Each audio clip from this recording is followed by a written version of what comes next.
Hello दोस्तों, स्वागत है आपका मेरे इस GK GS hub teach channel पर। दोस्तों, आज की इस वीडियो में हम आपके लिए आईएएस इंटरव्यू में पूछे गए कुछ इंपॉर्टेंट क्वेश्चन लेकर आए हैं। तो आप इस वीडियो को अंत तक जरूर देखना, और अगर आपको ऐसी वीडियो में रुचि है तो इस वीडियो से जुड़े रहे। और अगर आप हमारे चैनल पर नए हैं तो प्लीज चैनल को सब्सक्राइब कर लीजिएगा। और अगर वीडियो पसंद आए तो वीडियो को लाइक करना मत भूलिएगा।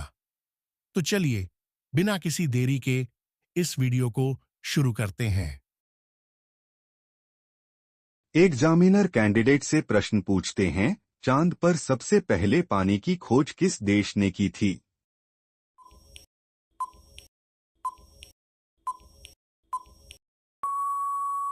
तो कैंडिडेट ने कुछ देर सोचकर उस प्रश्न का जवाब दी। सर, भारत ने। एग्जामिनर कैंडिडेट से अगला प्रश्न पूछते हैं, उस देश का नाम क्या है जहां बिना कान के खरगोश पैदा होते हैं?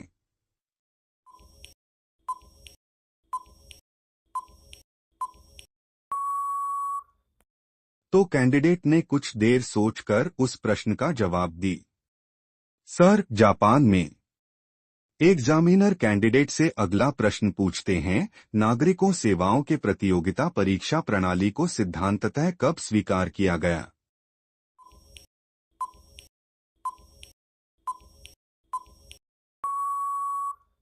तो कैंडिडेट ने कुछ देर सोचकर उस प्रश्न का जवाब दी। सर, 1853 ईस्वी में।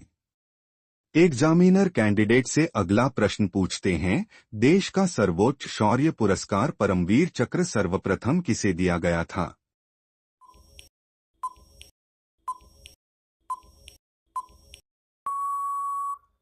तो कैंडिडेट ने कुछ देर सोचकर उस प्रश्न का जवाब दी। सर, मेजर सोमनाथ शर्मा को।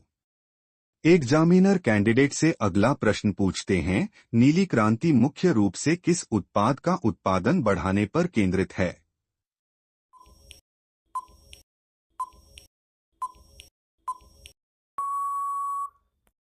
तो कैंडिडेट ने कुछ देर सोचकर उस प्रश्न का जवाब दी। सर, मछली और जलीय कृषि उत्पादन को बढ़ाने पर केंद्रित था। नीली क्रांति ने भारत को मछली और जलीय कृषि उत्पादों के दुनिया के अग्रणी उत्पादकों में से एक बनाया है। हीरालाल चौधरी और अरुण कृष्णन को भारत में नीली क्रांति का जनक माना जाता है। भारत में नीली क्रांति की शुरुआत 7वीं पंचवर्षीय योजना 1985 से 1990 के दौरान भारत की केंद्र सरकार द्वारा मछली किसान विकास एजेंसी FFDA के प्रायोजन के दौरान हुई थी। बाद में 8वीं पंचवर्षीय योजना 1992 से 97 के दौरान गहन समुद्री मत्स्य पालन कार्यक्रम शुरू किया गया। एग्जामिनर कैंडिडेट से अगला प्रश्न पूछते हैं, पेसमेकर का संबंध शरीर के किस अंग से है?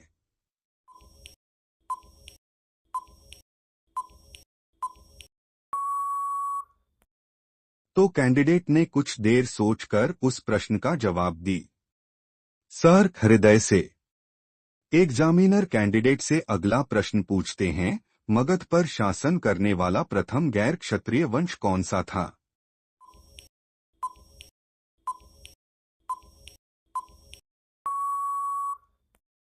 तो कैंडिडेट ने कुछ देर सोचकर उस प्रश्न का जवाब दी। सर, शिशुनाग वंश। दूरबीन का आविष्कार किस वैज्ञानिक ने किया था?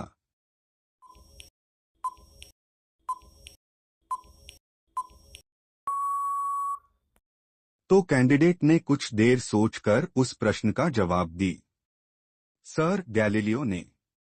एग्जामिनर कैंडिडेट से अगला प्रश्न पूछते हैं, किस देश के लोग सबसे ज्यादा पिज्जा खाते हैं?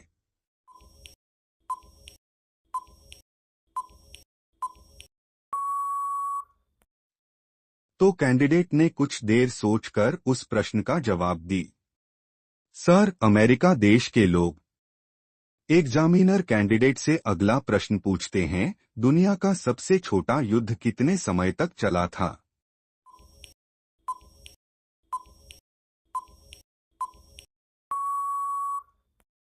तो कैंडिडेट ने कुछ देर सोचकर उस प्रश्न का जवाब दी। सर, आंग्ल ज़ांज़ीबार युद्ध। दुनिया का सबसे छोटा युद्ध आंग्ल ज़ांज़ीबार युद्ध 38 से 45 मिनट तक चला था। यह युद्ध 27 अगस्त 1896 को ब्रिटिश साम्राज्य और ज़ांज़ीबार सल्तनत के बीच लड़ा गया था। इस युद्ध का तात्कालिक कारण ब्रिटिश समर्थक सुल्तान हमद बिन थुवैनी की संदिग्ध मौत और उसके बाद सुल्तान खालिद बिन बरगश का उत्तराधिकार था। एग्जामिनर कैंडिडेट से अगला प्रश्न पूछते हैं, भारत के कुल भौगोलिक क्षेत्र के कितने प्रतिशत भाग पर मैंग्रोव वनस्पति है?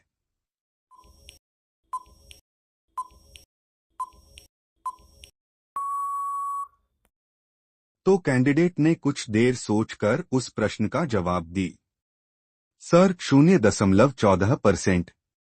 एग्जामिनर कैंडिडेट से अगला प्रश्न पूछते हैं, मनुष्य की एक आंख का वजन महज कितने ग्राम होती है?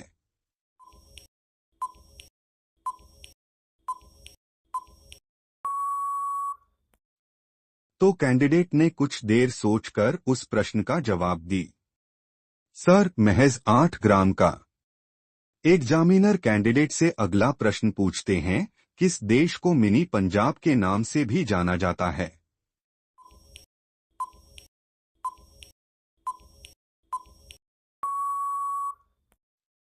तो कैंडिडेट ने कुछ देर सोचकर उस प्रश्न का जवाब दी। सर, कनाडा को। एग्जामिनर कैंडिडेट से अगला प्रश्न पूछते हैं, किस गवर्नर जनरल के शासनकाल में भारत में रेल और तार सेवा प्रारंभ हुई थी?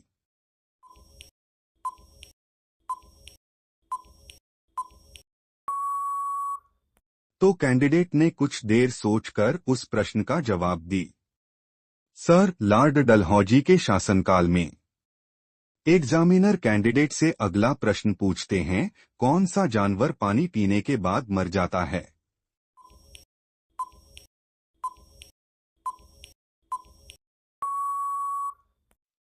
तो कैंडिडेट ने कुछ देर सोचकर उस प्रश्न का जवाब दी। सर, कंगारू चूहा। कंगारू चूहे के शरीर में इतना पानी होता है कि अगर यह पानी पी लेता है तो उसे पचा नहीं पाता और उसकी मौत हो जाती है। कंगारू चूहे के शरीर में चयापचय की प्रक्रिया होती है, जिससे उसे जरूरी मात्रा में पानी मिल जाता है। कंगारू चूहे बीजों से मिलने वाले मेटाबोलाइज्ड पानी पर जिंदा रहते हैं। कंगारू चूहे के शरीर से पानी में घुलकर सारे मिनरल और विटामिन बाहर निकल जाते हैं और वह डिहाइड्रेशन से मर जाता है। एग्जामिनर कैंडिडेट से अगला प्रश्न पूछते हैं, विडाल टेस्ट किस रोग की संभावना की जांच के लिए किया जाता है?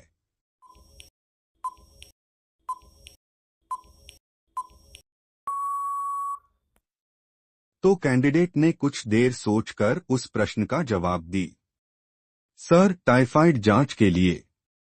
एग्जामिनर कैंडिडेट से अगला प्रश्न पूछते हैं, धर्म सुधार आंदोलन की शुरुआत सर्वप्रथम कहाँ हुई थी?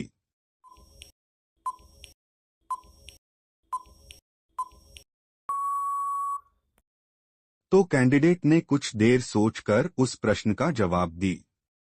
सर, जर्मनी के विट्टनबर्ग में हुई थी।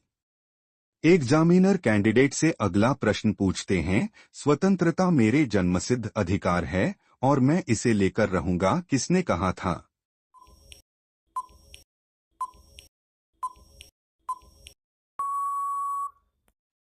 तो कैंडिडेट ने कुछ देर सोचकर उस प्रश्न का जवाब दी। सर, लोकमान्य तिलक ने।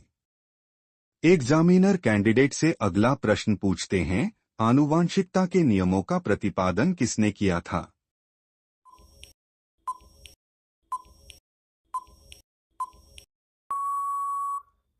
तो कैंडिडेट ने कुछ देर सोचकर उस प्रश्न का जवाब दी। सर, ग्रेगर मेंडल ने। एग्जामिनर कैंडिडेट से अगला प्रश्न पूछते हैं, मोटर गाड़ियों से निकलने वाली गैस कौन सी है?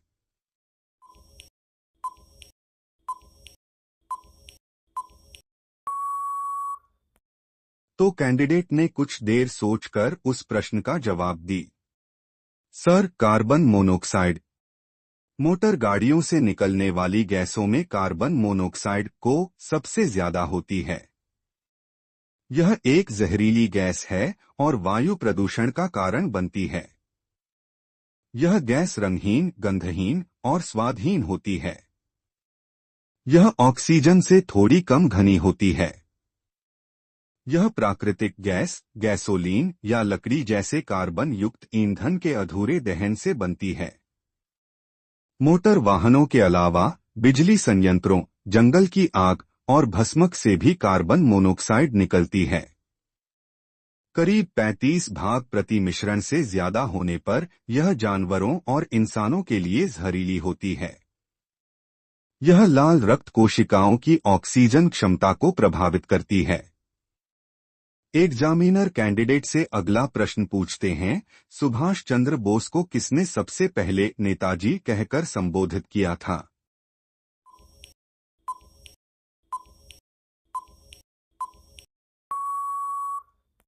तो कैंडिडेट ने कुछ देर सोचकर उस प्रश्न का जवाब दी। सर एडोल्फ हिटलर ने। एग्जामिनर कैंडिडेट से अगला प्रश्न पूछते हैं, सरकार द्वारा पुरानी मुद्रा को समाप्त कर नई मुद्रा चलाना क्या कहलाता है?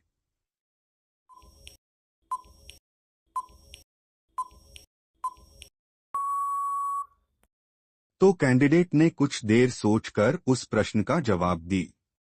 सर विमुद्रीकरण। एग्जामिनर कैंडिडेट से अगला प्रश्न पूछते हैं, सारे विश्व में समान कार्य के लिए समान वेतन का आह्वान किस संगठन ने किया है?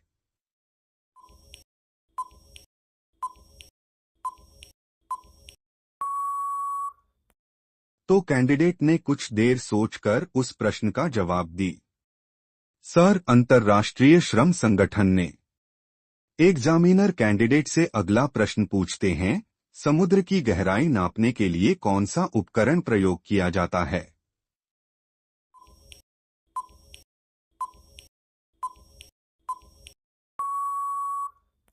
तो कैंडिडेट ने कुछ देर सोचकर उस प्रश्न का जवाब दी।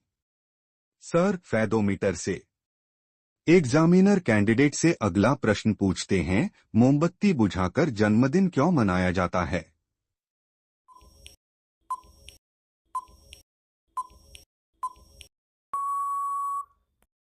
तो कैंडिडेट ने कुछ देर सोचकर उस प्रश्न का जवाब दी। सर जन्मदिन पर मोमबत्तियां बुझाने की परंपरा की शुरुआत यूनान से हुई थी। यूनानियों का मानना था कि मोमबत्तियों से निकलने वाला धुआं शुभ होता है और यह धुआं प्रार्थनाओं को भगवान तक पहुंचाता है। इसलिए केक पर लगी मोमबत्तियों को बुझाया जाता था। जन्मदिन पर मोमबत्तियां लगाने की परंपरा जर्मनी से भी जुड़ी हुई है। जर्मनी में किंडरफेस्ट समारोहों के दौरान केक पर मोमबत्तियां लगाने का रिवाज शुरू हुआ था। जर्मन लोग केक के बीच में एक बड़ी मोमबत्ती रखते थे, जो जीवन की रोशनी का प्रतीक थी।